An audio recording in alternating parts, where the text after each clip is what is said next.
ರಾಜ್ಯಪಾಲರಿಗೆ ನಯವಾಗಿಯೇ ಟಾಂಗ್ ಕೊಟ್ರ ಸಿಎಂ. ರಾಜ್ಯಪಾಲರಿಗೆ ಖಡಕ್ ಧ್ವನಿಯಲ್ಲೇ ಸಿಎಂ ಕೌಂಟರ್ ಕೊಟ್ಟಿದ್ದಾರೆ. ರಾಜ್ಯಪಾಲರು ಶೋಕಾಸ್ ನೋಟಿಸ್ ಹಿಂಪಡೆಯಬೇಕು. ಶೋಕಾಸ್ ನೋಟಿಸ್ ಹಿಂಪಡೆಯಲು ಸಂಪುಟ ಸಲಹೆಯನ್ನ ಕೊಟ್ಟಿದೆ. ರಾಜ್ಯಪಾಲರಿಗೆ ನಮ್ಮ ಸಚಿವರು ಸಲಹೆಯನ್ನ ನೀಡಿದ್ದಾರೆ.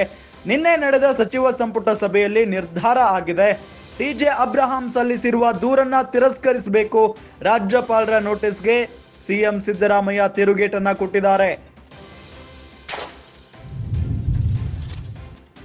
ಗಮನಿಸ್ತಾ ಇದ್ದೀವಿ, ರಾಜ್ಯಪಾಲರಿಗೆ ನಯವಾಗಿಯೇ ಸಿಎಂ ಸಿದ್ದರಾಮಯ್ಯನವರು ಟಾಂಗ್ ಕೊಟ್ಟಂತೆ ಕಾಣಿಸ್ತಾ ಇದೆ.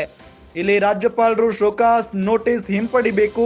ಶೋಕಾಸ್ ನೋಟಿಸ್ ಹಿಂಪಡೆಯೋದಕ್ಕೆ ಸಂಪುಟ ಸಲಹೆಯನ್ನ ಕೊಟ್ಟಿದೆ. ರಾಜ್ಯಪಾಲರಿಗೆ ನಮ್ಮ ಸಚಿವರು ಸಲಹೆಯನ್ನ ಕೂಡ ಕೊಟ್ಟಿದ್ದಾರೆ. ನಿನ್ನೆ ನಡೆದಂತ ಸಚಿವ ಸಂಪುಟ ಸಭೆಯಲ್ಲಿ ನಿರ್ಧಾರ ಆಗಿದೆ. ಜೊತೆಗೆ ಟಿಜೆ ಅಬ್ರಹಾಂ ಸಲ್ಲಿಸಿರುವ ದೂರನ್ನ ತಿರಸ್ಕಾರ ಮಾಡಬೇಕು ಅಂತ ರಾಜ್ಯಪಾಲರ ನೋಟಿಸ್ಗೆ ಸಿಎಂ ಸಿದ್ದರಾಮಯ್ಯನವರು ತಿರುಗೇಟನ್ನ ಕೊಟ್ಟಿದ್ದಾರೆ. ಕೊಡಗು ಹೋಗ್ಬಿಟ್ಟು ನಾಳೆ ಮೈಸೂರು ಜಿಲ್ಲೆ ನೋಡ್ಕೊಂಡು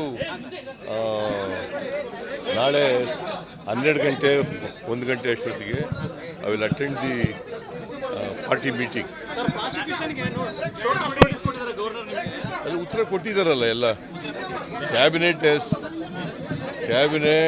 has decided reply has been prepared and to withdraw the notice given to Chief Minister and to reject the complaint made by Mr. Abraham.